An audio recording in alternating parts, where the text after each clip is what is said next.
বলিউড ভাইজান সালমান খান বলিউডের অন্যতম প্রভাবশালী তারকা, যার খ্যাতি আকাশচুম্বী এবং সম্পত্তির পরিমাণও বিপুল। তবে এই খ্যাতি ও প্রাচুর্যের বাহিরে অভিনেতার জীবনে একটি অংশে সাধারণ কয়েদির মতো জীবন কাটিয়েছেন জেলখানায়। সম্প্রতি তার কারাবাসের অভিজ্ঞতা নিয়ে মুখ খুলেছেন অভিনেতা নিজেই।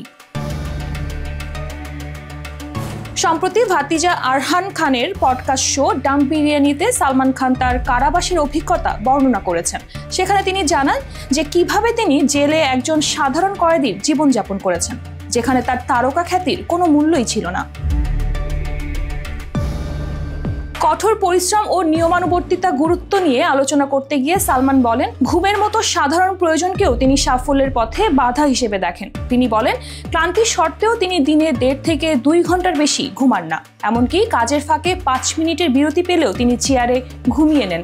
তবে জেলের দিনগুলোতে তিনি প্রচুর ঘুমাতেন, কারণ সেখানে করার মতো কিছুই ছিল না। সালমান জানান, কাজ এবং পরিবারের প্রতি তার দায়িত্ববোধ অত্যন্ত প্রবল। বন্ধু-বান্ধব, পরিবার এবং কাজের জন্য তিনি সবসময় সচেষ্ট ছিলেন।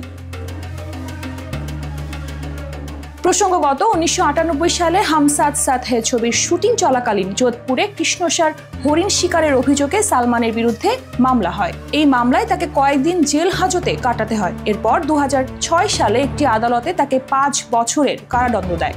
এমনকি 2018 সালে আরেকটি মামলায় তাকে দোষী সাব্যস্ত করা হয়, যদিও পরে তিনি জামিনে মুক্তি পান। তবে জামিন পাওয়ার আগে তাকে বেশ কয়েকদিন জেলখানায় কাটাতে হয়েছে। বর্তমানে মামলাটি বিচারাধীন রয়েছে। এছাড়াও তার বিরুদ্ধে আরও একটি হিট অ্যান্ড রান মামলা অনেকদিন ধরে ঝুলে আছে। কৃষ্ণসার হরিণ হত্যা মামলায় লরেন্স বিষ্ণোই গ্যাংয়ের হিট লিস্টে রয়েছেন সালমান, কারণ বিষ্ণোই সম্প্রদায় কৃষ্ণসার হরিণকে পূজা করে।